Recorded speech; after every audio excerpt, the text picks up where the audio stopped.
Good evening, race fans. Welcome to BFP Night in North America. The Black Flag Podcast iLate Model Stock Car Tour rolls into the beautiful Connecticut countryside. The Thompson Speedway playing host tonight to the Nicebreaker 69, round number 4 of season number 1 for the Black Flag Podcast iLate Model Stock Car Tour. Great to have everybody here tuned in over on the Facebook page, checking us out.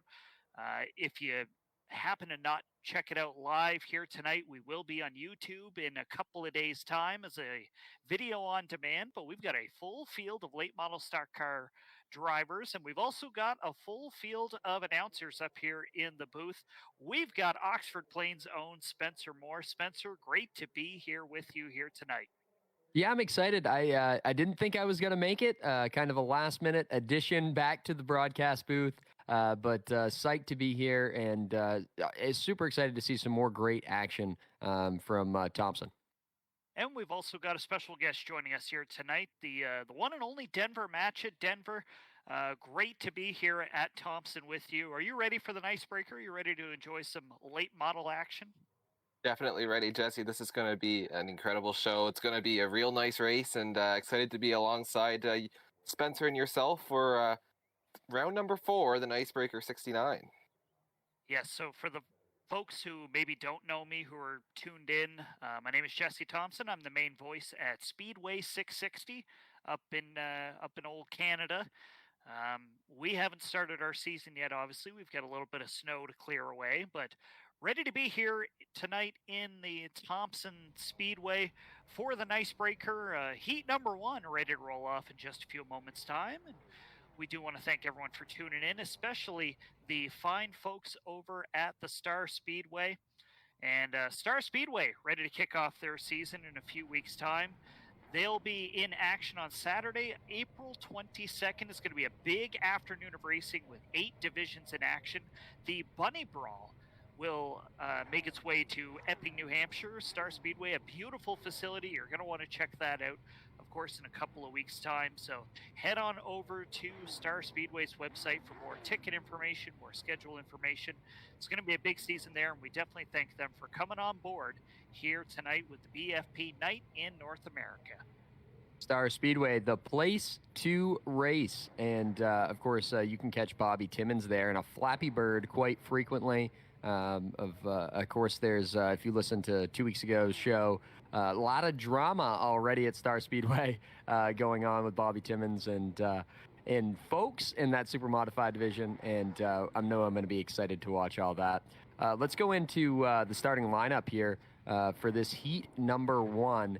Adam Jocelyn, my camera guy, is going to start on the pole. Ryan, Borges, and the 24 going to start to the outside. Tyler Jordan's going to roll off from the 3rd position with Rick Thompson Jr., the Oxford Plains Speedway Street Stock, now limited standout, rolling off 4th.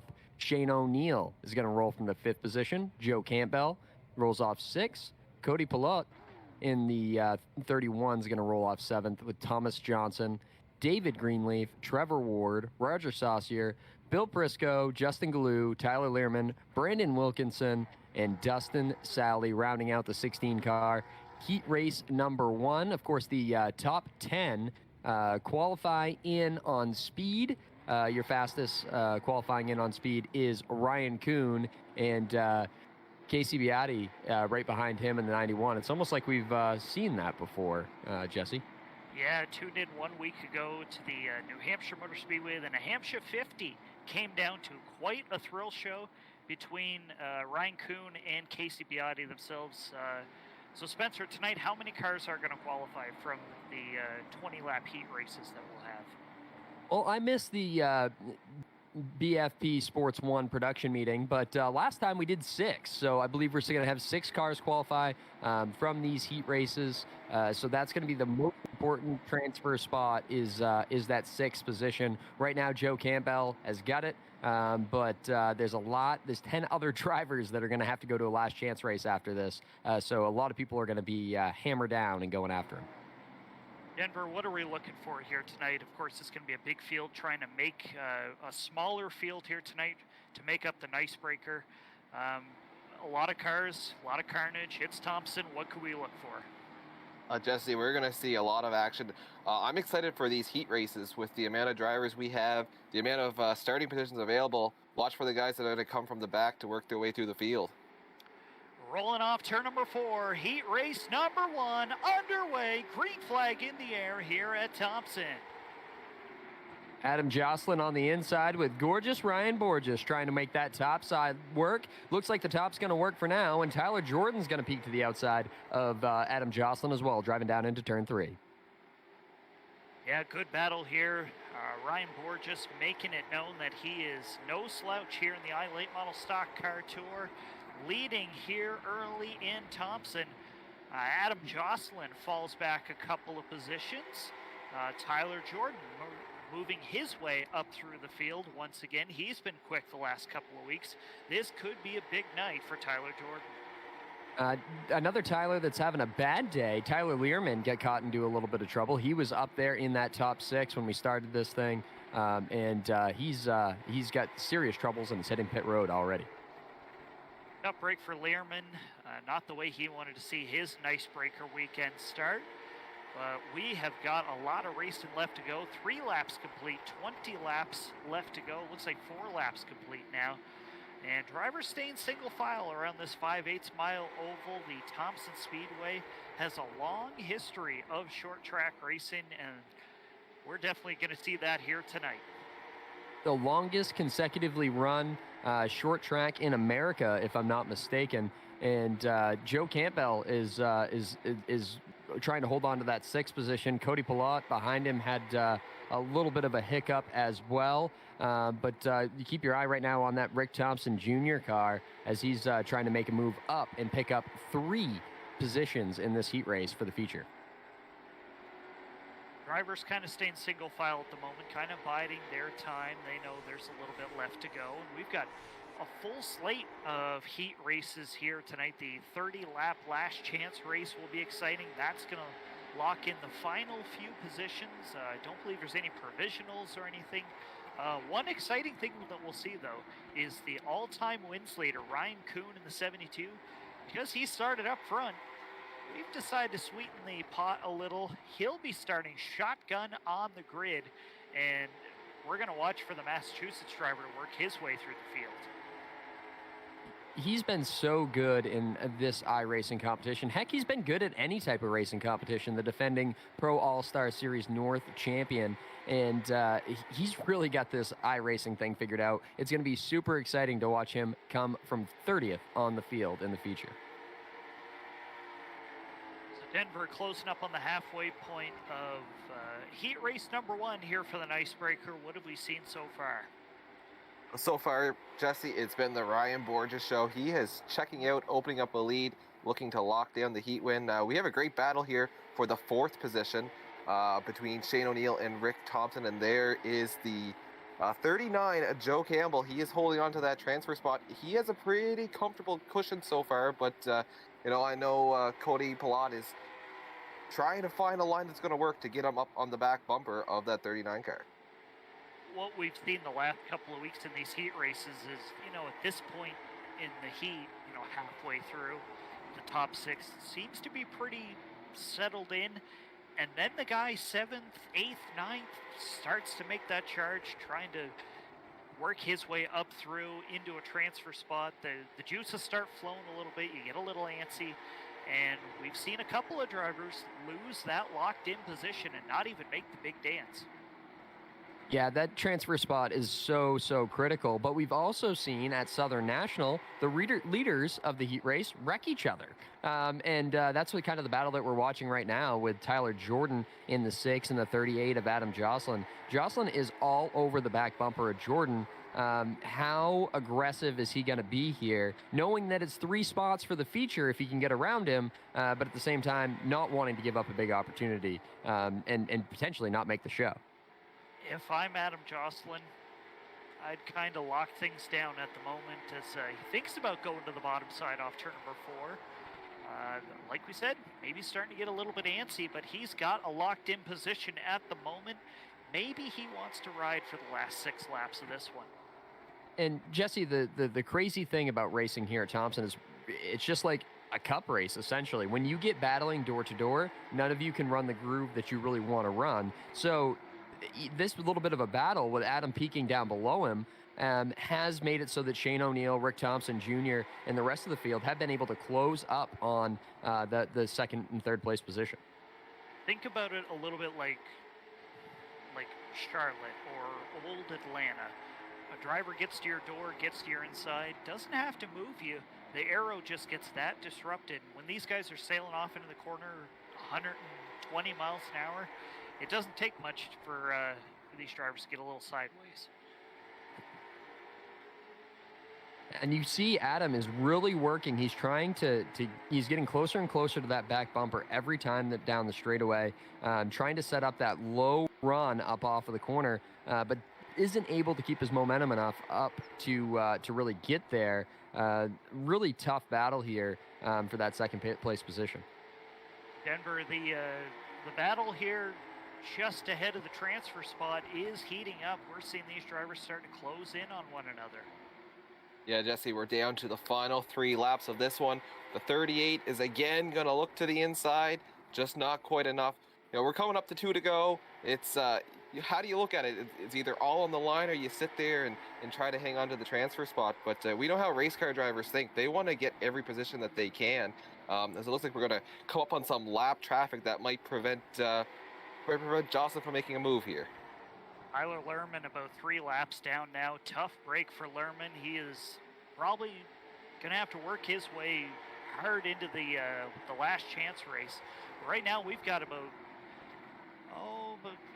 a lap or so left to go, half a lap left to go. Ryan Gorgeous, trying to park it in victory lane for heat race number 1. He'll come off turn number 4, checkered flag in the air. The Nicebreaker heat win gonna go to Ryan Borges. Tyler Jordan gonna come home second. Jocelyn holds on for third. Shane O'Neill, Rick Thompson, and Joe Campbell round out your transfer spots.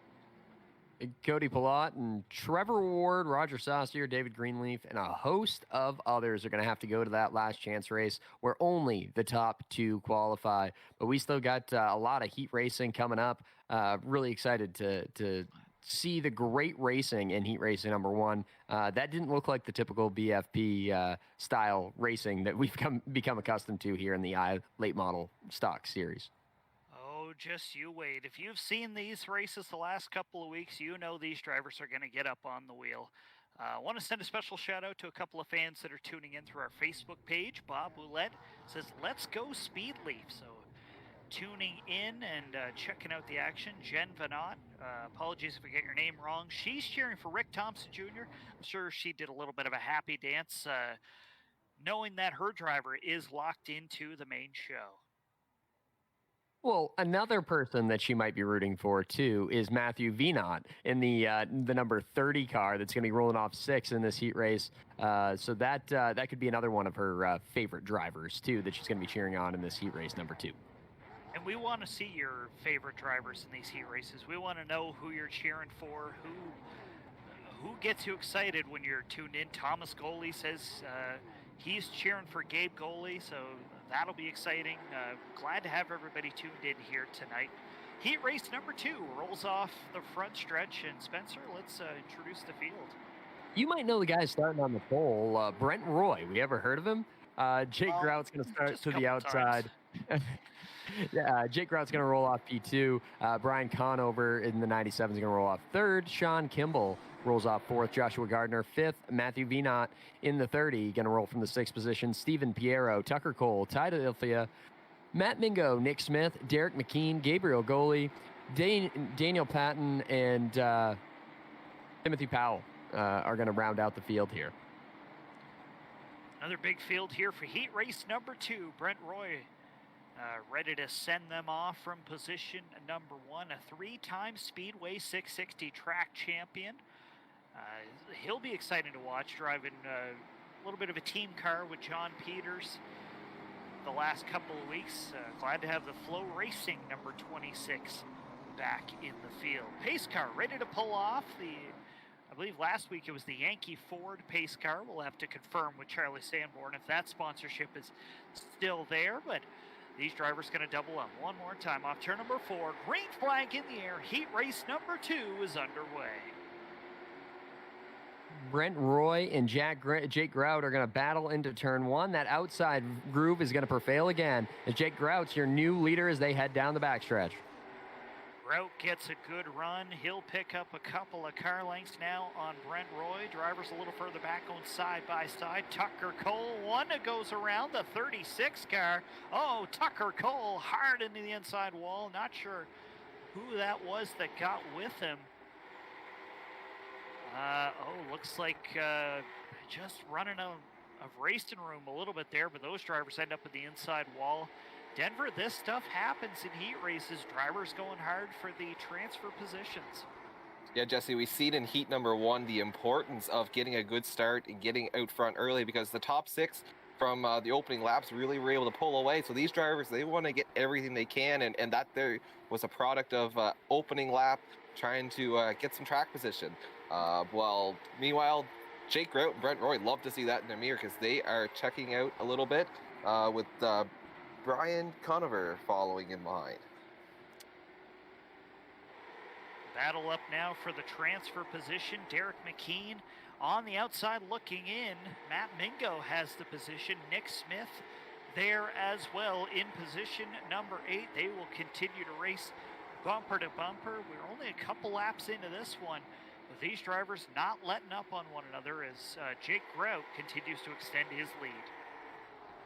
Yeah, and it looks like we've got a big battle there with Nick Smith and Derek McKean. Just so hard to complete the pass on the bottom here without making contact with somebody.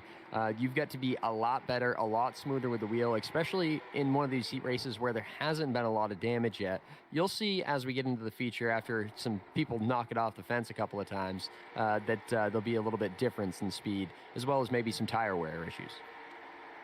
Drivers starting to space themselves out a little bit. Qualifying here for the Nicebreaker 69 here tonight. A 69-lap main event, all part of BFP night in, well, America initially. Then I came in. Then Denver's here. So it's North America now. A little further back. Derek McKean going to go around. Hard contact off turn number 4. He gets airborne. And that car is going to be destroyed. Yeah, and there's huge contact in there as well with a host of guys that were running just outside of that transfer position. So that is going to be definitely shake things up here for the qualifier for the last chance race, and is going to give a lot of space to those guys in the top 6. So now we're looking at Jake Grout and Brent Roy, as it's been the class of the field. Those two have been within a car length of one another. Brian Conover is in 3rd. Matthew Vanant back to 4th. Ty Delphia back in the 5th spot. Matt Mingo holds on to 6th for the moment. Top 6 make their way to the big dance later tonight. 10 laps complete, 10 laps to go. Matt Mingo has got 2.5 seconds over Nick Smith back in that 7th place position. And if you could see the front of Nick Smith's automobile, thing is absolutely destroyed. So those top 6 have got to be feeling pretty comfortable, but we're starting to see some action here at the front of the field. Brent Roy all over Jake Grout for that lead position. Denver, you've seen it quite a bit up this way. Brent Roy knows how to run that middle lane of the racetrack. He knows how to drive that car hard, and as we see an in-car view here, Brent Roy letting it drift up a little bit to the middle groove, as you do at Thompson, but he knows how to get around this racetrack. Definitely, Jesse. I think Dave Oblinus can relate to Brent being able to drive it in deep in the corner. He stole a win from Dave one night that way, and as you can see in the in-car shot, he is looking for every opportunity. There's some lap traffic up ahead, but at the same point, these spotters got to be telling these drivers the situation. The top 6 after that earlier incident have really broken away, so like we said in the first heat race, you got to play it smart, but how bad do you want to get up there and take that checkered flag as Brent continues to work the inside, the middle, looking for some line to get around Jake Grout? And as important as, or as hard as it is to pass here, that makes the track position for the feature that much more important. Every spot you can pick up in this heat race is 3 for the feature. And Denver, you mentioned it earlier.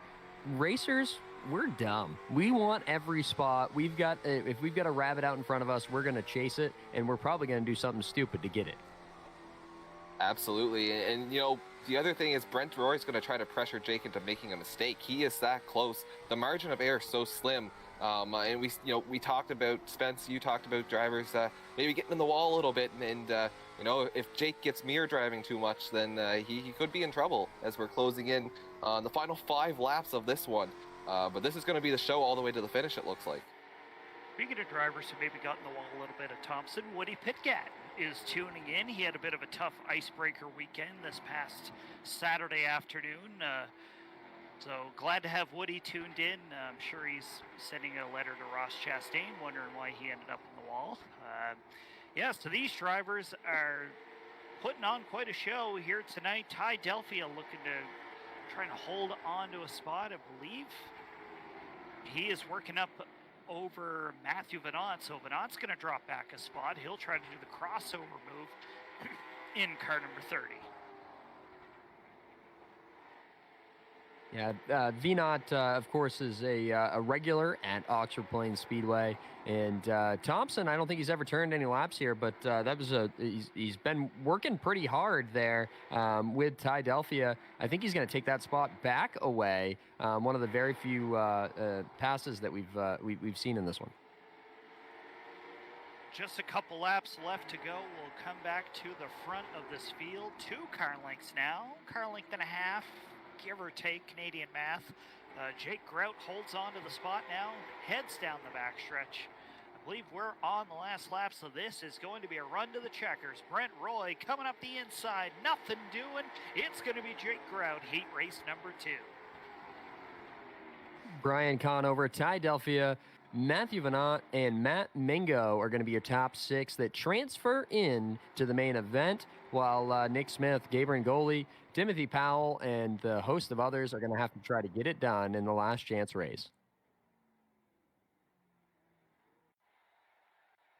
So, heat race number 3, I believe, will roll out onto the racetrack now. So, just checking in a lot of the comments here on Facebook. John Graves saying it's a bigger crowd than the Icebreaker. We love to see that here with the Nicebreaker here tonight. A lot of fans cheering for Gabe Goli, so he's going to have some work cut out for him later tonight. Our very own Tom, the modified guy, mentioning, we've got the pole sitter tonight, Ryan Kuhn. Starting from the rear of the field, he is electing to head to the back of the grid, make it a little bit of a show, and trying to work his way up from what will be the 30th starting position. Josh Hodgson says he loves seeing this racing, but he couldn't make it tonight. Hopefully we'll see Josh in 1 week's time at the Stafford Motor Speedway.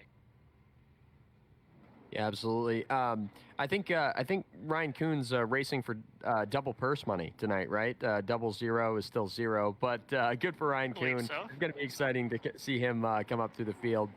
Looks like we're getting ready to roll out here. Trevor Kraus is going to start on the pole. Sean Miller to his outside. Stephen Rochford is going to roll off 3rd, with Joey Israelson making his return to the BFP Racing in 4th. Tyler Conley rolls off 5th. Don York 6th. Angel Girucci and Preston DeMillo.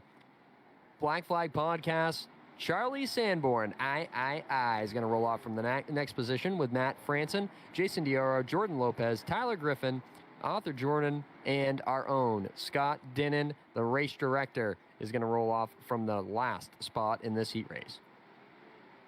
Scott Dinnan going to start shotgun on the grid. He's going to be watching these drivers, making sure they stay in line, but stay in line out of the way so he can pass them all and make the big show. You know how it works.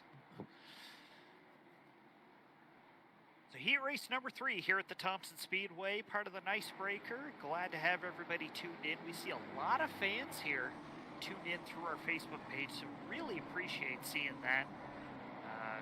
Kyle Niederberger just tuned in. He says Jason and Jordan in the same heat.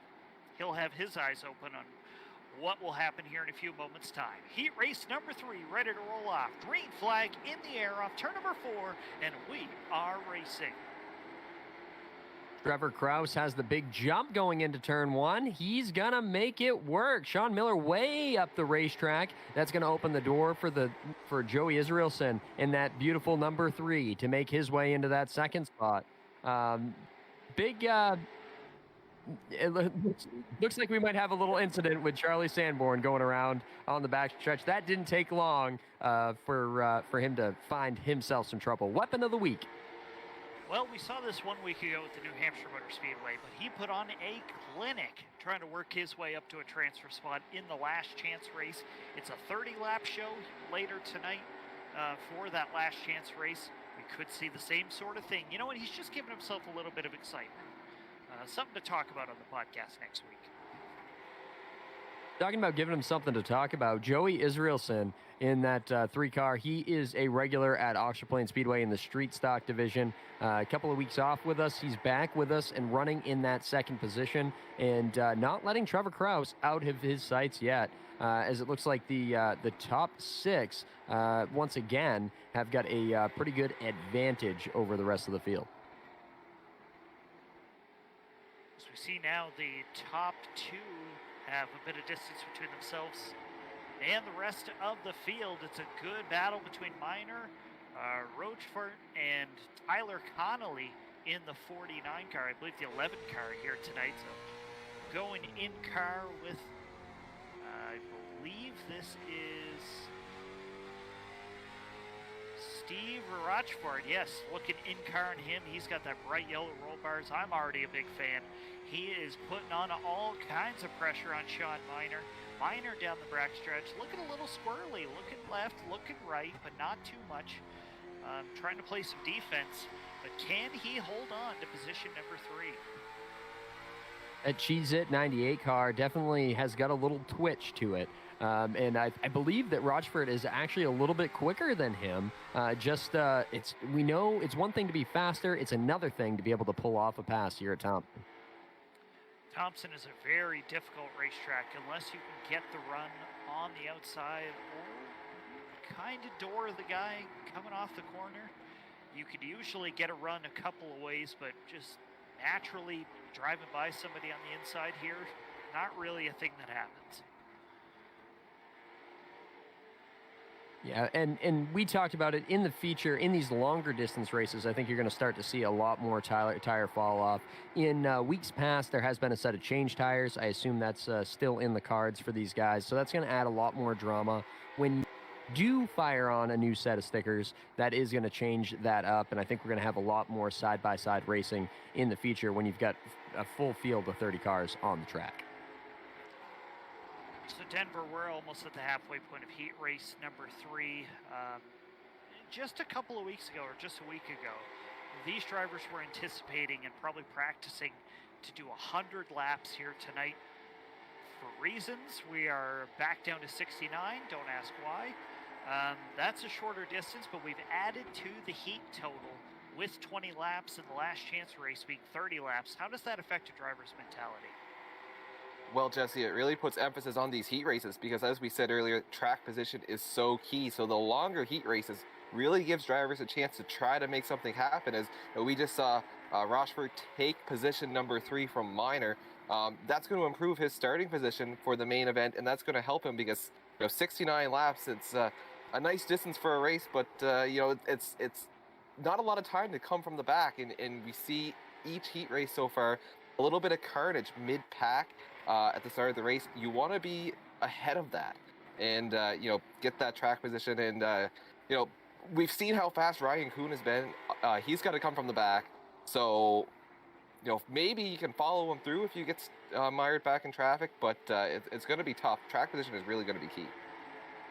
And being back in the field on these races, too, when it is so hard to pass on the inside, if you're Ryan Kuhn, you've also got to stay out of trouble. There's only so many quick repairs, fast repairs that you can do, and that's going to open a whole different ball of wax. Having that track position starting up front and being able to stay out of trouble is so key in these iLate model stock cars when you're racing with BFP.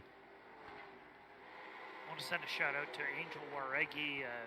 Tried to make the qualifying here tonight through the heat races. Unfortunately, an early incident took him out of this race. Could see him back in the last chance feature. I know some drivers, if they don't make it in through the heat, they don't even try to do the last chance race. They know it's going to be even more carnage for just a couple of positions. So fingers crossed that the 29 makes his way into the big show. He's a big supporter of the Black Flag podcast, but if he doesn't, it's a tough break here tonight at Thompson.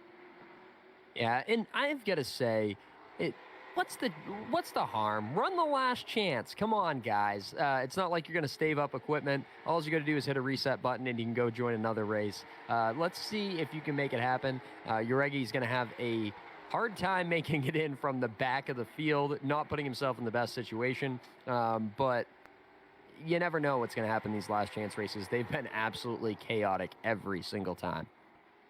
Up front, Trevor Kraus has started to pull away a little bit. He's got about a 4/10 lead over Joey Israelson. Israelson, a street stock competitor at the Oxford Plains Speedway, as you mentioned, knows how to probably drive off the right rear of these race cars. So you got to keep that in mind. Does your real world experience translate into this for good or for worse? Do you pick up some bad habits that you just can't quite shake? The battle is tight here. White flag in the air, 1 lap to go. Heat race number 3 almost coming to a close. Trevor Kraus has the top spot headed down the backstretch. And that black number 15 looking sharp here tonight. Checkered flag in the air off turn number 4. Trevor Kraus locks into the big show. Joey Israelson going to join him. Stephen Rochefort going to join him. Sean Miner, Tyler Connolly, and Jason Diorio in the 6th position makes the big show as well. Yeah, Tyler Griffin, Jordan Lopez, Preston DeMello, Charlie Sanborn, Don York, Matt Franson, Arthur Jordan, and Angel Jareggi are going to try to make it through with the last chance race. But we'll see how it goes. Only taking 2 spots in this last chance race coming up. Tommy Johnson brings up a good point. He says he ran the last chance race a couple weeks ago, started all the way in the back of the field, dodged all the nonsense, as he puts it, and made the big show. So don't count yourselves out. Once again, glad to have everybody here. It's BFP night in North America, the Thompson Speedway for the Nicebreaker. We are ready to roll off in a couple of moments' time with the last chance feature. It'll be a 30-lap main event. We do want to thank a sponsor here tonight that graciously came on board to support all the racing action here. It is another racetrack, actually, in Epping, New Hampshire. The famous Star Speedway, the place to race, has come on board, and they're going to have a big event here in a couple weeks on April 22nd. They've got the Bunny Brawl, 8 divisions of race in Denver. You and I have been to some big shows recently in the last couple of years. 8 divisions to start off with. The guys at Epping, New Hampshire's Star Speedway, they know how to put on some good racing. Absolutely, Jesse. That's a bucket list track that everyone's got to get to. I know it's on my bucket list, and you talk about 8 divisions. That's a huge show, and you're going to have lots of action. You will be entertained start to finish, and get out and support Star Speedway, and watch some great racing. A quarter-mile racetrack really does it for me. We're here at the 5/8 mile here at Thompson, where Cody Pilote, Nick Smith, Tyler Griffin, Trevor Ward, Gabriel Ngoli, Jordan Lopez, Roger Saucier, Timothy Powell, Preston DeMillo, David Greenleaf, Joshua Gardner, Charlie Sanborn, Bill Briscoe, Derek McKean, Don York, Tyler Learman, Daniel Palin, Matt Franson, Justin Glue, Stephen Piero, Arthur Jordan, Thomas Johnson, Sean Kimball, Angel Girucci, Brandon Wilkerson, Tucker Cole, Scott Dinnan, Dustin Sally, and are going to bring the 28-car last chance race to the green here in just a bit. And, of course, we had our Tom the Modified guy join as a racer again, so he's not competing. But we love you anyway, Tom. And so thank you so much for BFP Sports 1. Ready to roll off turn number 4. It's the Hooligans race. Last chance to make the big show. Green flag in the air. 30 laps the distance here at the Thompson Speedway. We've got a couple of cars around. Cars on the wall. Charlie Sanborn wasting no time. He is worked his way up through the field. He's got to work a little bit more at it. But these drivers have got to be on the wheel now. 30 laps around Thompson. Yeah, Charlie with a little right front damage there for sure. Started 12th on the field in this one, already moved his way up to 5th. But when you have something like that happens, that means that there's a bunch of guys that are stove up early. Our pole sitter, Cody Pilat, he started pole, now he's running 16th. That's going to be a very bad day for him as he's already a lap down and in the pits. So what does Scott Dinnan say before the race? If it becomes a bit of a nightmare, he will intervene, to put it nicely. So Scott Dinnan, not sure if he likes what he's seeing with all this chaos so far, but it's also to be expected. It's BFB Night in America. You do tune into these broadcasts for a little bit of chaos. A lot of action right now. That third and fourth position, Preston DeMillo is really getting after it on Roger Saucier for second. Bradley Saucier. No, Charlie Sanborn in the 69. Even with that right front damage, still holding strong in that fourth position right now. A lot of action at the front of this field. By far the most exciting qualifier we've seen yet. Denver, tonight's most popular driver, it seems Gabriel Goli, is leading this field. He wants to be in the big dance later tonight. The 30-lap show that we're running at the moment will lead into the 69-lap main event. And Goli, even though he'll have a bit of a deep starting position, wants to make this happen. Oh, we got one around. The 4-car going to go around. Roger Saucier checking a little bit of a replay on that one. Just some contact with the 55 car. Yeah, it looks like Saucier got a little tight coming out of the corner there from what I saw, and made that contact with most popular driver here in the BFP iLate Model Stock Series, Gabriel Goli, and went around. The people that you'd like to see that, Preston DeMello moves up into that transfer position, and the guy just on the outside now, Charlie Sanborn, but he's got pressure from behind with Don York and Joshua Gardner. Denver, you're shaking your head. This is your first BFP Night in America in the booth. You tuned in last week from the New Hampshire Motor Speedway. What do you think here? Well, so far, Jesse, I think it's a bad race, this last chance race, to be the leader. Jordan Lopez had the lead at one point. He went around.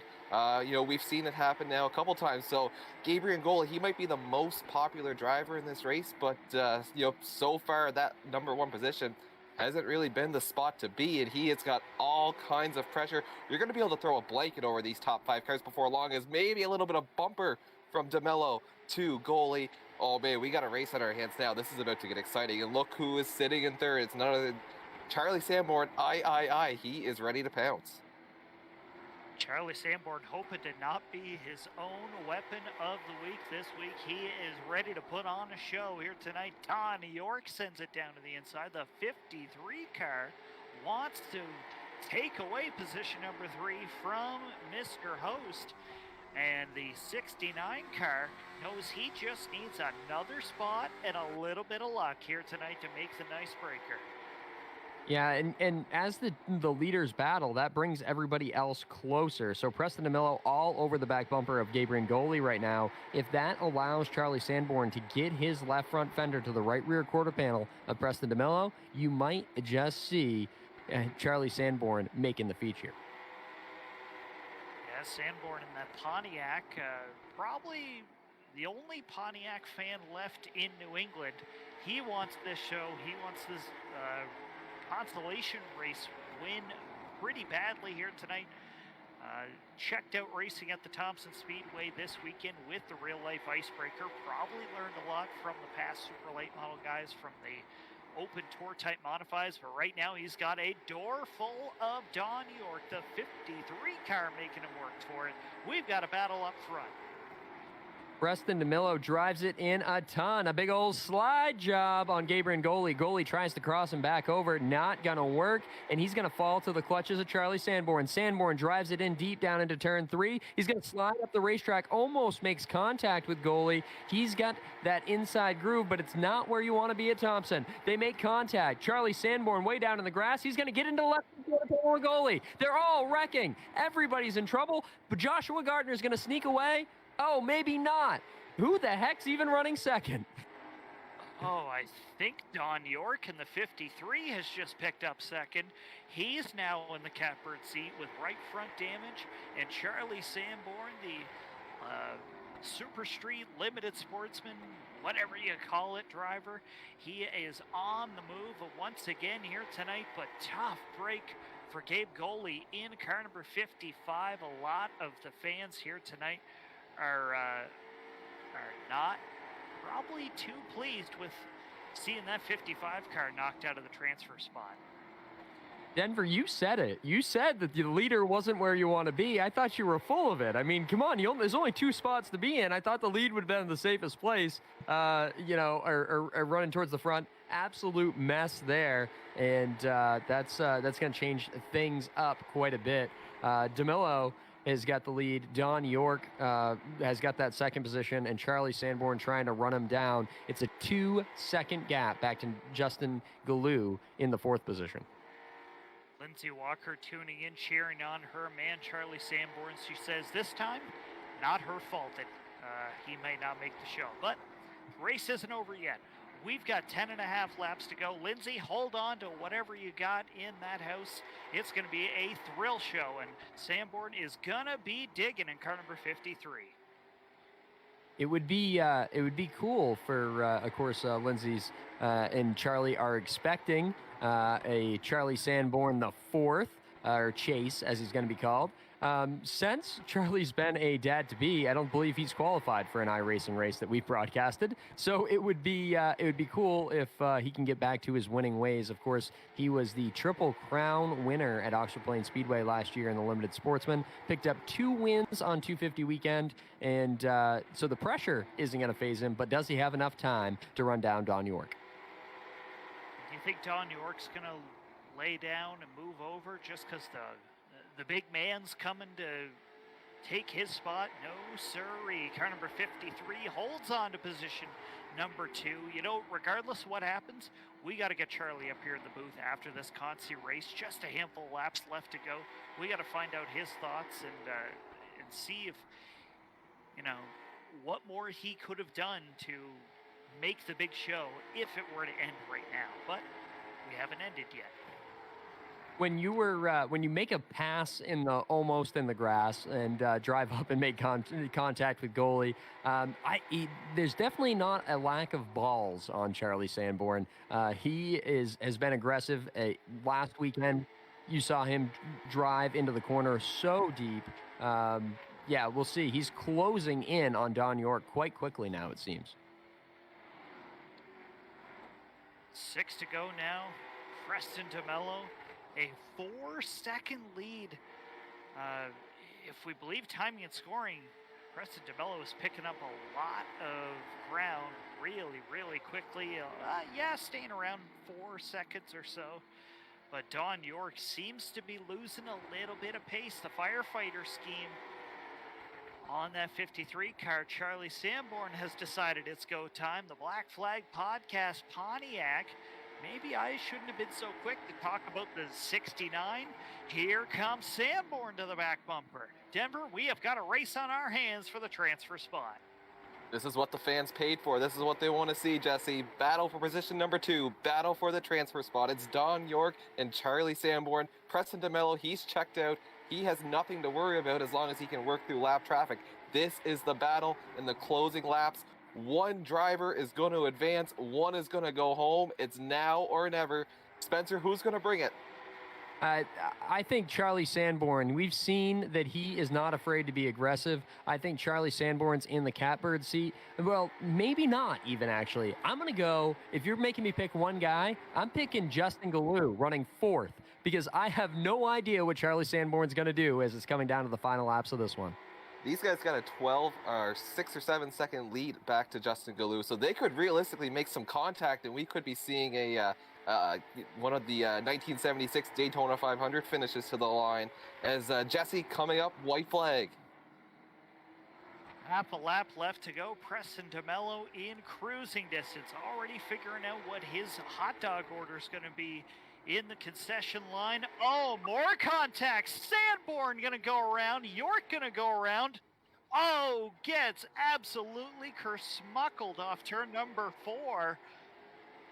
Oh, here comes Blue. Oh, no. Don York got it, right? I don't even know. Tom, we're going to need you to figure this out. We need some people's court look at this. We got to figure out what really happened here. Oh, let's figure this out. Oh, here comes York. York's coming to the line. Gabe Goalie gonna steal it at the line. Woo! I believe Gabe Goalie was a lap down. I believe Don York is still going to be your transfer in that finishing second. Gabriel Goalie, as much as he did, he's going to finish 9th, 1 lap behind the field. Justin Glue there in the 47 car was coming. He was almost in position, but Matt Franson even takes the 3rd spot away from him. So an absolute crazy last chance race. Preston DeMello started 9th on the grid. Don York started 15th. So that's why you run the last chance race. You know what? You're absolutely right. That is why you don't give up. That is why you make the big show. And that's why you put on a show to try and win the Nicebreaker. Ladies and gentlemen, 30 late model stock race cars roll out onto the racetrack. It's the Nicebreaker, 69 laps here at Thompson, under the lights, ready to do battle. This time by, as they head down the backstretch, we want the fans at home in the stands up on their feet, waving their drivers off. Wave to your TVs, your phones, if you're in the gym, whatever you got, wave these drivers off as they head down the front stretch. This is the first annual Black Flag Podcast Nicebreaker here at Thompson. Kasey Beattie is going to have that preferred starting position in the second groove there, where you have Teddy Hodgson starting to his inside. Davey Reinouts going to roll off from the 3rd position. Jack McKee 4th. Jason Ricker is going to start 5th. Matt Smith, Matthew Perry, Cody Nelson, Colin Hoffner, Ryan Borges, Jake Grout, Trevor Kraus, Tyler Jordan, Brent Roy, Joey Israelson, Adam Jocelyn, Brian Conover, Stephen Rochford, Shane O'Neill, Ty Delphia, Sean Miner, Rick Thompson Jr., Matthew Venot, Tyler Conley, Joe Campbell, Matt Mingo, Jason Dioro, Preston DeMello, and Don York. And, of course, Ryan Kuhn going to round out the field. This time off turn number 4, green flag in the air. The Nicebreaker is underway here at Thompson Speedway. Hold on to your hats, folks, as they head off turn number 2 for the first time. Green flag in the air. Teddy Hodgson and Kasey Beattie side by side. Beattie going to come off turn number 4. He'll lead lap number 1. Beattie ran 2nd last week and is looking so strong here early. Teddy Hodgson has to fall into that 2nd position with Davey Randout, and that 70 number Haviline, the number 70 Haviline machine falls to 3rd, and the other Haviline car, Jack McKee, right behind him as yellow flag is on the speedway. We have got all kinds of carnage on the backstretch. Cars on top of one another, cars upside down. I believe Colin Hefner was one of the drivers upside down. I'll have to double check that one. While we're under caution here, we've got the man himself, Charlie Sanborn, in the booth. Charlie, that was a thrill show. You put it all on the line, and we're this close to making the big show. How was it to put on such a show for the fans? Well, I hope it was at least fun to watch. Yet again, put ourselves behind the 8 ball there in qualifying. I stink at Thompson, which gave me a nice 27th on the board for qualifying, put us 9th in the heat race. got junked coming out of 2 in the heat race, half throttle coming down the backstretch there, and before I knew it, I had a car on my air cleaner. So kind of the same story as last week, just a different verse. Just starting behind the 8 ball, like I said, and then I was so close there, and I unfortunately ended up junking Donnie York there, and I just drove it in way over my head there on the last lap. So kids that are watching, don't be like me. Don't do that in real life. But hopefully that was fun to watch, and I'm looking forward to looking back on that one, boys. Little Billy, I mean Charlie, what was that move? How many car lengths extra did you drive in there going into that final corner? Well, I put my nuts on the dashboard and drove until I saw Jesus. Didn't brake, or I didn't let off until I shit. Didn't brake until I smelled it, and then ended up junking a lot of race cars there. But I thought I was going to be able to grab a gear there, maybe cross the line in a transfer spot. Didn't quite make it work, but big shout out to all you guys here. At this point, I've been able to make this a deal where it kind of runs itself, and I'm very grateful for you, Spencer, Jesse, and Denver here hopping on board for tonight. And you guys are putting on a heck of a show. I've had the stream going the whole time, and real proud of you guys. So keep doing what you're doing, and like I said, hopefully we're putting on a show here for the people watching on Facebook. Somebody that's going to be putting on a show, Ryan Kuhn. He got involved with some damage coming from the rear of this one. Another big player that he got some damage. Teddy Hodgson, under caution, made some serious contact with the number 17, Colin Hoffner. And so we'll see what happens with that 8 machine and see if it's going to be as strong as it was prior to that caution. I have 2 questions, Charlie, for you. One, is Lindsay proud of you? I hope so. Probably not of that, but hopefully for other reasons, yeah. I hope so. And why did you learn to drive from Bobby Timmons? Why? Bobby and I are pretty much the same age. We grew up racing go-karts together there, and Donnie didn't do anything wrong there at all. I just, I sailed it in there on a hope and a prayer, and didn't quite work out. But it looks like the boys are going green here yet again, up off of 4. Green flag back in the air. Teddy Hodgson and Kasey Beattie side by side. Beattie going to get the run. Middle of the groove through 1 and 2 that time. They were single file back to around the 6th spot. Looks like Matt Smith, I believe, and Cody Nelson are going to do battle. Brent Roy working his way forward. Ryan Borges works his way forward. He picked up one of the heat wins. He's already sniffing on the door of the top 5.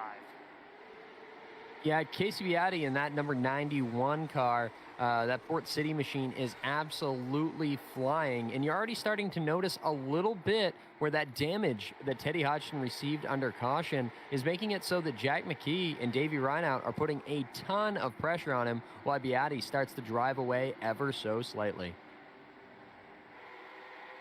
So Ryan Kuhn in the 72 car, a little bit of contact there in behind him, but the 72 car, as you noticed, started on the pole for about half of an eighth of a second, elected to start shotgun on the grid, and the 72 car has already made it up about 14 or so positions, probably even further than that. But the 72 is going to be one to watch here tonight, the all-time wins leader in the BFP iLate Model Stock Car Tour. So we're under caution again here, but Ryan Kuhn is already up to the 13th position. Absolutely nutty how quick that 72 car has made his way through the field. I do believe he's down a fast repair already, so we'll see if he can stay out of trouble the rest of his way up through the field. So Denver, we've got a replay here of the incident with the 3, the 9, the 15. Take us through this. Well, it looks like the 9, Jesse, maybe got a little bit loose off the corner, and then maybe wasn't quite clear, just caused a stack up in behind him.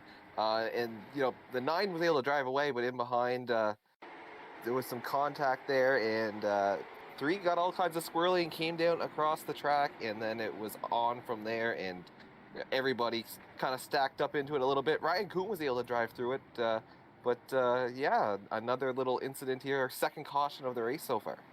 Why did Ross Chastain bring out the yellow? I just want to know, why did he cause the caution? It's I a don't great know. question. You said that 9 car wasn't clear, but I think he was about as clear as Ryan Preece and Kyle Larson were this week on Bristol Dirt.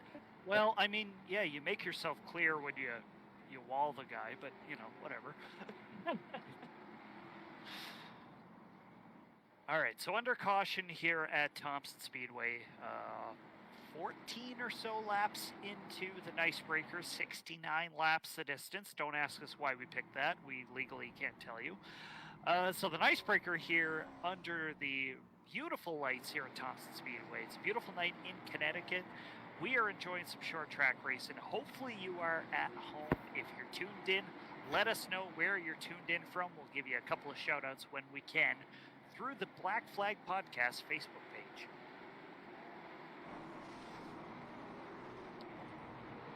So Kasey Beattie and Teddy Hodgson lined up side by side. The Haviline cars, Jack McKee and Davey Riendu, side by side off turn number 4. Green flag back in the air. Kasey Beattie going to fall into that, well, I don't know. And Teddy Hodgson going to battle it out. Looks like Teddy Hodgson's going to follow that second position, of course, with still that damage. Beattie looking so strong. I feel like the only car that can come up and challenge him right now is Ryan Kuhn, unless something happens. But Ryan Kuhn's still got a long way to go, just in the 11th position now. You know what? 16 or so laps into this one, we've only had 2 cautions. I consider that a success for BFB Night in America, but don't hold your breath. More chaos could happen. It's a deep field, and here comes Ryan Kuhn, car number 72, the Massachusetts driver, already knocking on the door of the top 10, not to be screwed around with here tonight. Yeah, Ryan Kuhn just so good here at iRacing. Of course, he's got the Ryan Kuhn Motorsports setup shop. He does a lot of setups for iRacing, but tonight that doesn't matter. This is all a fixed setup race, so everybody's got the same old pile of crap they're trying to wheel to the front, but for whatever reason, that 72 looks a little quicker than the others. Oh, goodness. Ryan Kuhn underneath of the 70 of Rick Thompson. A couple of drivers who've had success in New England the last year or so. Rick Thompson, a regular at I believe it's the Oxford Plains Speedway. I believe he's run a little bit at Wiscasset. I'm sure I'll be corrected on that one. But right now, Thompson holding off the 72 car. That is one of the battles on the racetrack. Jason Ricker surviving that caution, he's able to keep the wheels straight and knocks on the door of the top 10 as well. Of course, so Rick Thompson Jr. is a racer at Oxford Plains Speedway, ran a street stock last year and dabbled in the limited. He's going to race the limited full-time for Rookie of the Year this season and try to pick up the Rookie of the Year title like his dad did in the Limited Sportsman this past season. You'll also see, talking about that 9 car, Jason Ricker, very accomplished crew chief in New England. Reed Lanphier was his driver for many years. A ton of success with them. He's gone to the other side of the fence. He's going to be the tech for the Pro All-Star Series and Oxford Plains Speedway. So he's going to see a little bit about what Rick Thompson Jr. is made of here as he's closing in on his back bumper as Ryan Kuhn makes the move to the inside. Absolutely beautiful racing here tonight, Denver. We have seen some great racing here now. Just ahead of them, our man Brent Roy is working his way up through the field. Could we finally see Brent Roy on the podium here in the Nicebreaker?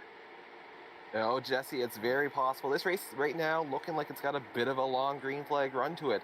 I'm impressed with Ryan Kuhn. He had a massive run off the corner a lap or two ago coming off turn 2. He seems to be really strong off of turn number 2, but just can't get by Thompson. He gives him another run for his money through 3 and 4, but he's getting up inside the top 10.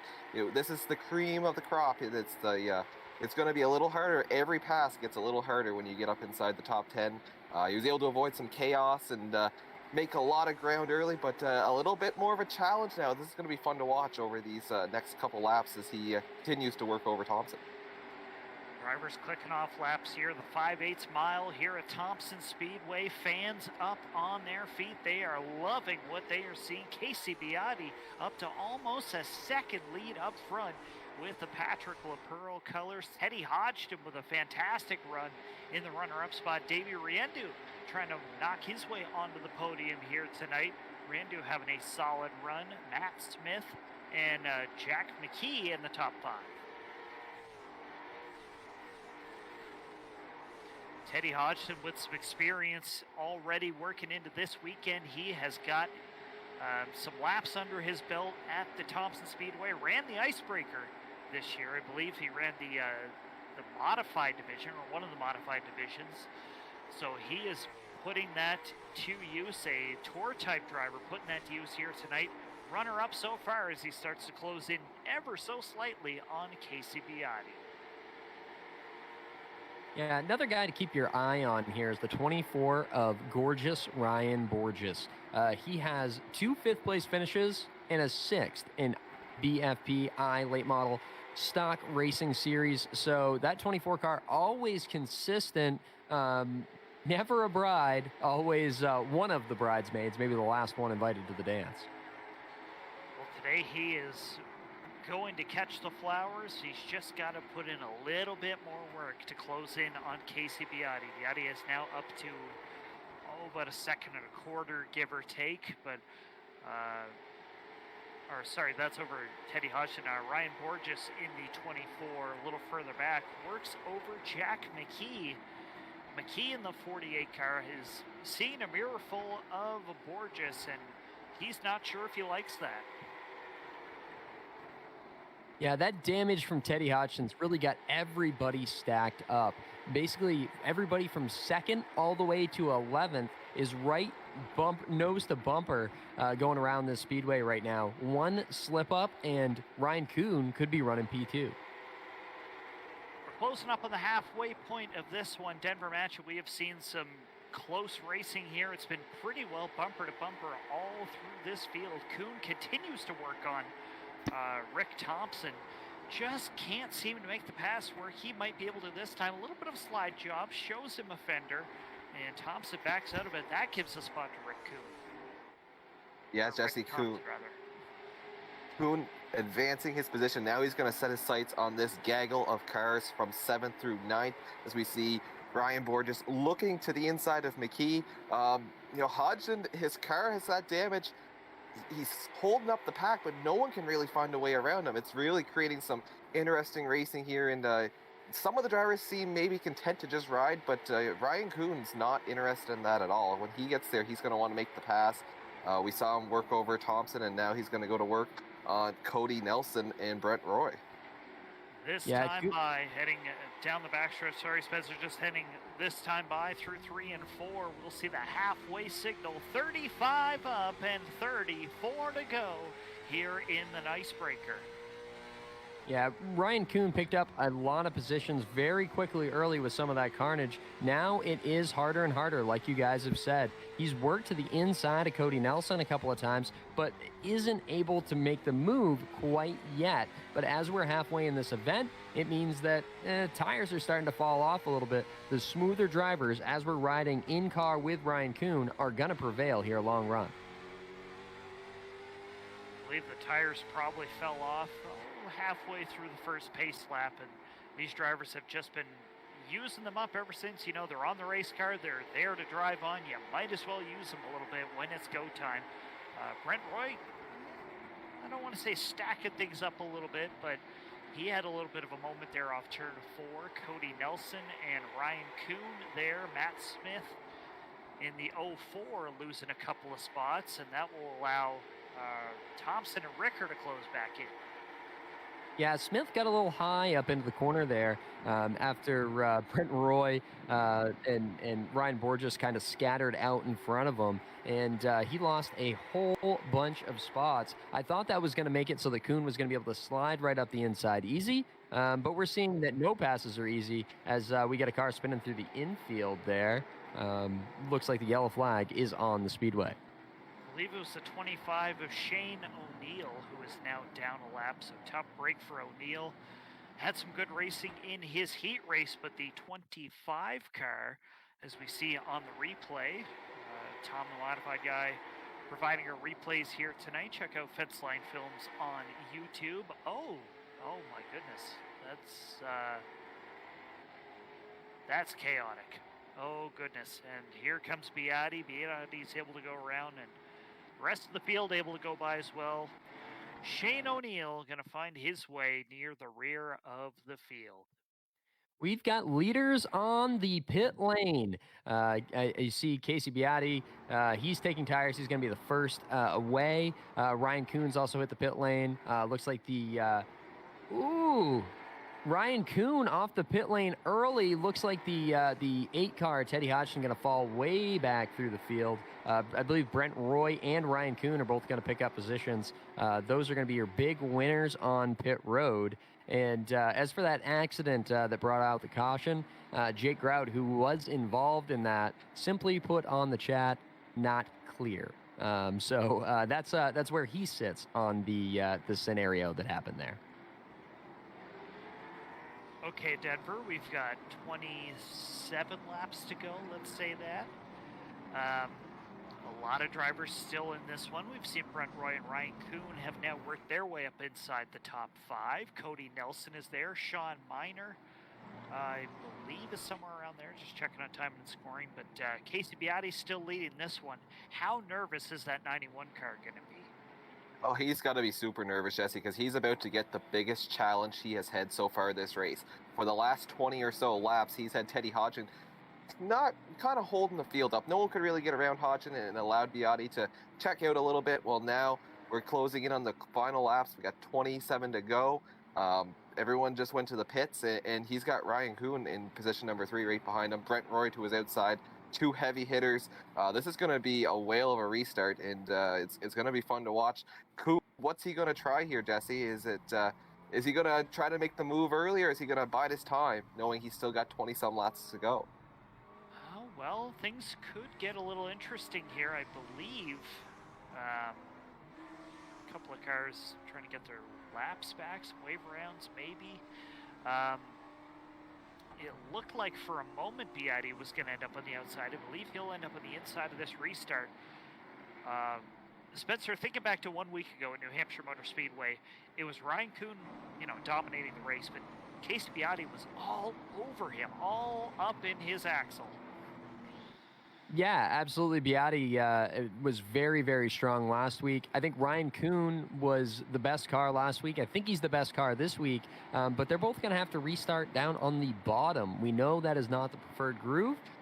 If we were doing a Credit One Banks one to watch, I'm almost going to take Brent Roy in this one, where he's got that preferred outside lane on this restart. Yeah, while we have a moment, why don't we pick our ones to watch? You pick Brent Roy.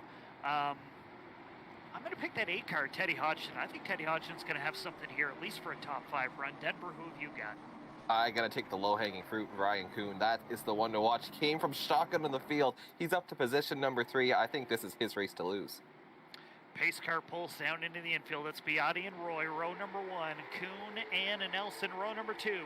Green flag in the air.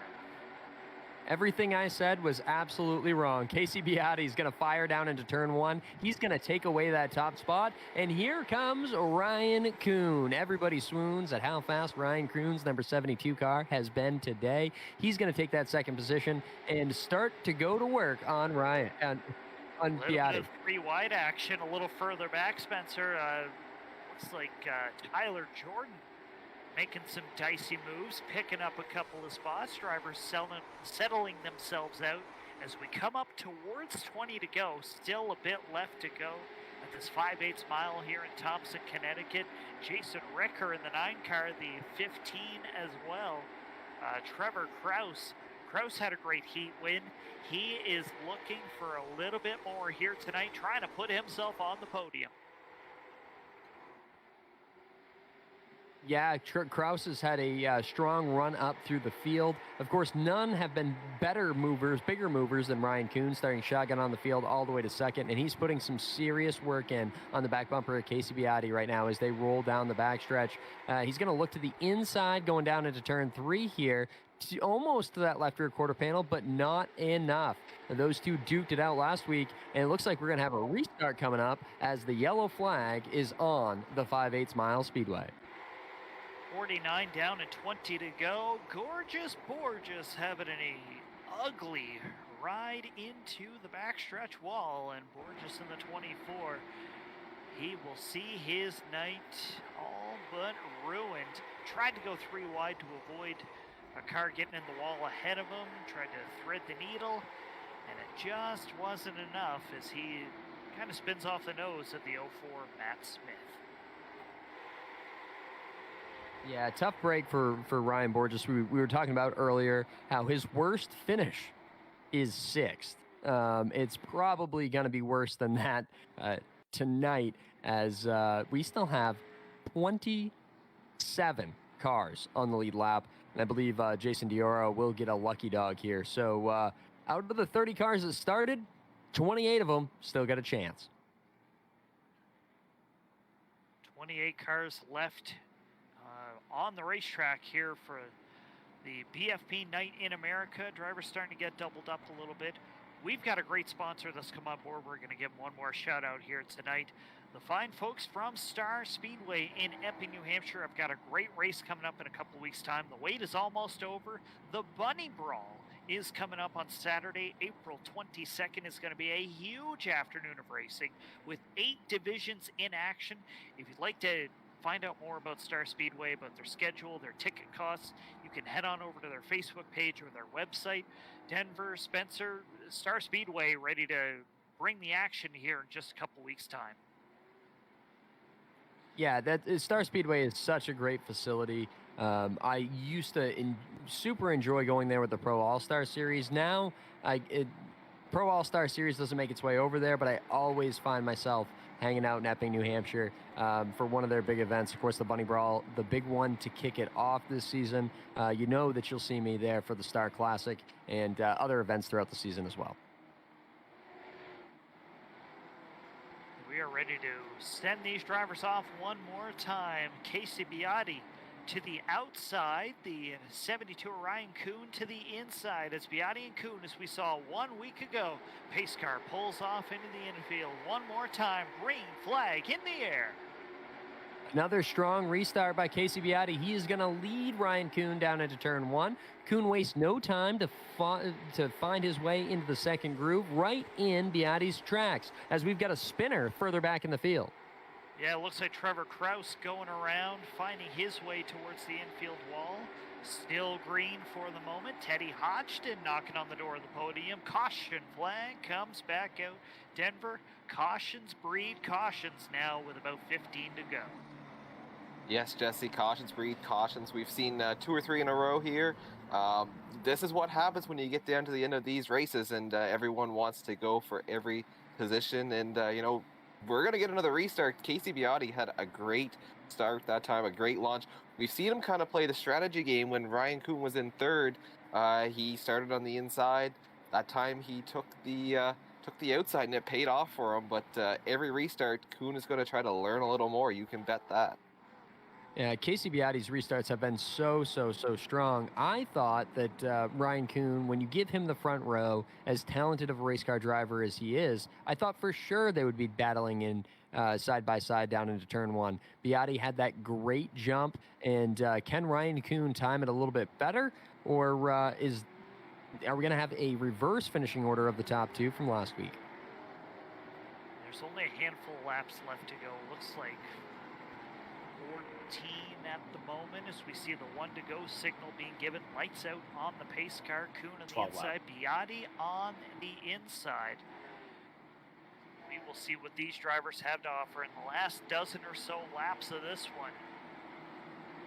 Relatively great racing here tonight, to be totally honest with you. I mean, I'm really enjoying what we're seeing here in the booth. The fans are enjoying it at home and in the grandstands. Green flag back in the air. We are racing. Kasey Beattie does get the good jump once again. Ryan Kuhn going to slide in behind him in second place. Looked like we had one scraping up against the wall there, but now the yellow flag is back on the speedway again. Oh, man, oh, man. It's a big one off turn number 2. A bunch of cars getting together. Matt Smith going around. The 30 car going around as well. Bunch of drivers finding themselves in very awkward positions. The 53 car of York. Wow, Jack Grout getting up airborne a little bit in the 49 car.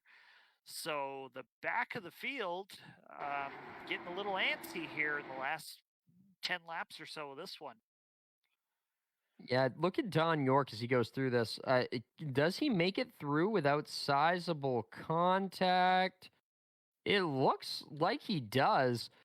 I don't know if that's talent or if that's luck there with that 53 machine. But one of our guys that just barely got in, or just barely got into the show, making it happen here in the feature, moving his way up through, running in the 14th position now. You know, while we're under caution here, we'll take a moment and talk with a driver who had a little bit of racing tonight with that 53 car, Charlie Sanborn. Charlie, we're late in the going here. Just a couple of quick words. What have you seen here tonight? What has been your thoughts? I think this has been not only our best broadcast so far, but certainly some of our best racing that we've seen throughout the season here in the BFP iLate Model Stock Car Tour. I mean, Ryan Kuhn just putting on an absolute clinic here for the third week in a row. He's 2 for 2 in the last 2 weeks. He's come from the back. He's going for another one here. So we're going to see what happens here as the lights are out on the pace car here. Kasey Beattie, though, certainly one to watch here on the outside as he puts the loud pedal down here with the green flag out. Flying the colors of the driver from La Belle Province. The 91 car gets the run down the front stretch. He will clear into turn number 1. Kuhn going to have to be relegated back to second. I believe they're wrecking once again in 1 and 2, and the caution flag going to come back out. Oh, absolute carnage in that one. And how many times can Kasey Beattie just flat out beat Ryan Kuhn on a restart? It's going to be wild with these, and look at the carnage back in the field. Super bummer, but you see Ryan Borges, he's still out there, and he's still got a shot at another top 5 finish, as much as these guys have been wrecking here lately as the laps start to wind down. One driver who's not joined this, our race director, Scott Dinnan, surely having a bit of a tough go at it here tonight.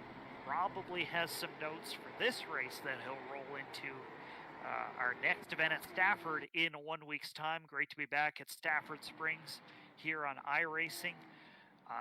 It's going to be a fantastic show. I believe it's going to be a 100-lap feature event, but these drivers are antsy here tonight to put on a show. Maybe a little too antsy, as we want to see this thing end under green.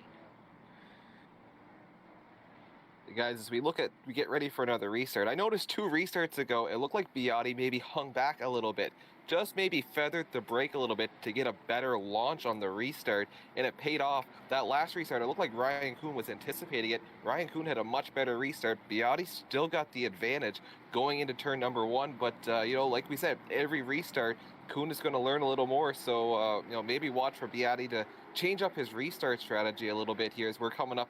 It'll be 4 laps to go as we get another restart, and you know, we might see another caution yet.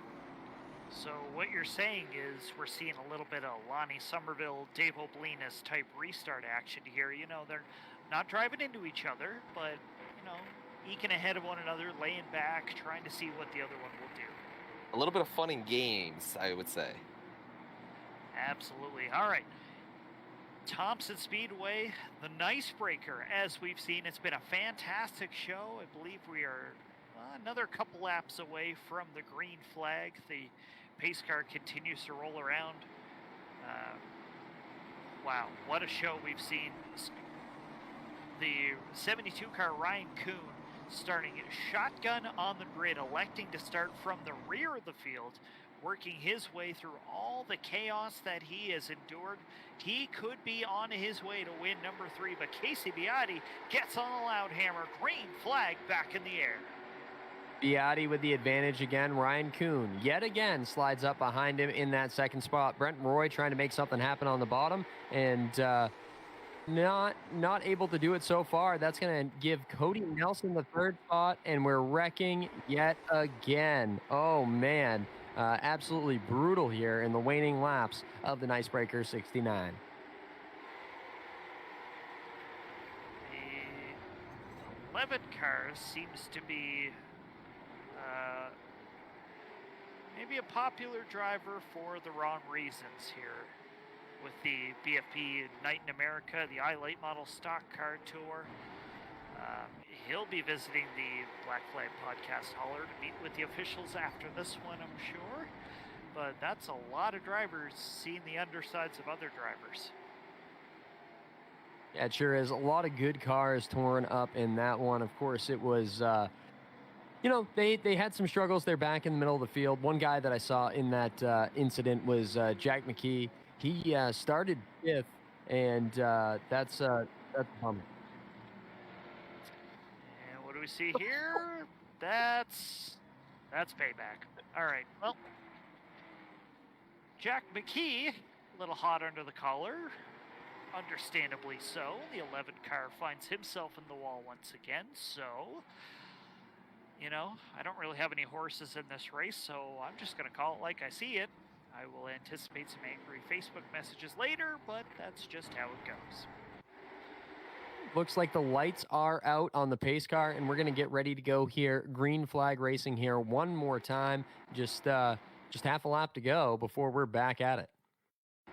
Remember, we were going to make this a 100-lap show once upon a time. Now down to 69 laps, so...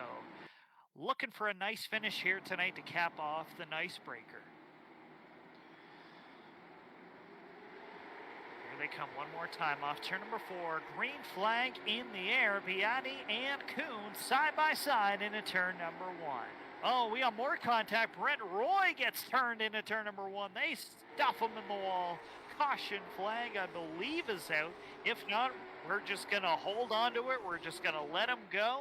The Nicebreaker, just a couple laps remaining. Yeah, you can't throw the caution here. We'd have it finished under caution. 1 lap to go as we watch Kasey Beattie, Ryan Kuhn duking it out. They're going to drive down the backstretch. Will Kuhn make a bonsai move going in? Beattie protects it on the bottom. It's not going to work. Kuhn to the inside now as they come off of 4. Checkered flag in the air. Beattie playing defense wins the Nicebreaker. Ryan Kuhn relegated to the 2nd spot. And is that what I see there? Joey Israelson coming home with 3rd. We didn't talk about Joey all night. We saw he did a great job in his heat race, but we didn't talk about him in the feature not one time. And there he is in that 3rd position. Stephen Rockford, he started 19th on the grid. He's ended up 4th. And Preston DeMello, the guy that won the last chance qualifier, going to come home in the 5th place position. A Mike Rowe type drive here tonight. The GD Pallets Frame Co. number 91. Ladies and gentlemen, let's hear it for Kasey Beattie. And last week, when they finished 1-2, they did a burnout together on the podium, Kasey Beattie and Ryan Kuhn. Last week, it was a lot prettier. This week, there'd be some serious damage on those automobiles. But that's not how that's exactly supposed to go. But congratulations to the two of them. Kasey referred to last week that Ryan Kuhn helped him a lot. And looks like maybe the student became the master here tonight. We're going to chat with our winner here tonight. Kasey Beattie takes home the Nicebreaker here tonight. Kasey, you had a lot of pressure there from Ryan Kuhn. You did last week, trying to chase him down. Tonight, the roles were reversed. He was the one chasing you down, and you played defense perfectly to take home the Thompson win.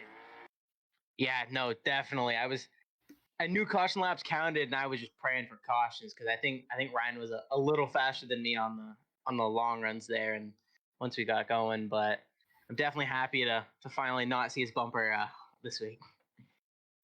And you get to roll this momentum into Stafford Springs next week, the Stafford Motor Speedway, big flat half-mile racetrack. What have you learned here tonight that maybe you can transfer to next week? Kind of just hopefully getting out front, saving tires. I know this week probably the first 15 laps of that run, I was definitely saving tires, and it definitely allowed me to pull on the field later in that run. I don't think we're gonna have a good run next week. I think Stafford's probably my least favorite track on the sim. So, you put on an absolute clinic here tonight, put on a show. You didn't do this all by yourself. Who gets the thanks here tonight? Huge shout out to Ryan Kuhn and RKM. He's definitely improved me as a driver and everything on iRacing. And huge shout out to you, Charlie, Spencer, all you guys, Black Flag Podcast for putting this on. Just huge shout out to you guys. All right, so that's Ryan Kuhn, your winner of the inaugural Nicebreaker here tonight. Spencer, we've got our runner-up finisher finishing second here tonight. The driver from Massachusetts, Ryan Kuhn.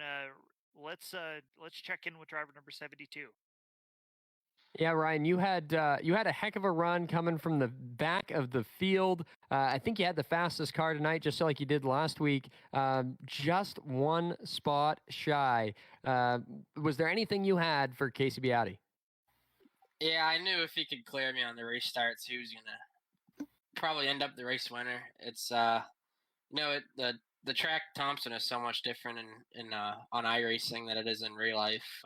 It's on iRacing, it's really a single groove racetrack. In real life, it's probably about 2 or 3 lanes, but it's so hard to pass on the bottom. You can't really build runs, and there's not a lot of grip on the bottom. But I knew if he was able to get to the front, I saw him try to drive it into the bottom, thinking I was probably going to slide him into turn 3, and he kind of missed the bottom, and I thought that was going to be my only chance at him. And we were side by side coming the line. It was one hell of a race. I hope everyone enjoyed it. Yeah, I know I sure did. It was fun watching you two battle. And after watching you guys battle last week, and, you guys are doing burnouts with each other every week on the front stretch now. There's obviously a lot of mutual respect between you two. And I wasn't expecting to see a Charlie Sanborn bonsai move into the corner with you running second. Yeah. I've been friends with Kasey for a couple of years now, and he's a good buddy of mine, and he drives for me. And he knows if he gets into me, he ain't. He knows I won't be happy with him and might not get setups next week. But but we race really good together, and we were actually practicing battling side by side in practice, trying to learn how to pass. And it's definitely hard and almost near impossible to pass if you're within like 3/10 of each other. But Thompson's one of those tracks. It's just really, really tough, and it was a really short race and not a lot of time to get to the front. But I was fortunate to pick them off one by one and find some holes to get in a rhythm, and was able to work out for a second place finish. Yeah, absolutely. Ryan, you get some people you want to thank for getting you here and getting you to the racetrack in your super late model for the Pro All-Star Series coming up this weekend at Loudon. Yeah, first off, I'd like to thank Everett's Auto Parts for the opportunity in real life. We're going to Loudon this weekend, and one of my favorite racetracks, and I think we can go out and win there. Bernier's Liquors, Modern Auto Body, all my guys back at RKM Setup Shop, Coastal Heritage Bank, Studio 10 Wraps, 01 Designs, you guys in the booth, Charlie and them for putting it on. It's been an awesome night, and hopefully next week will be better.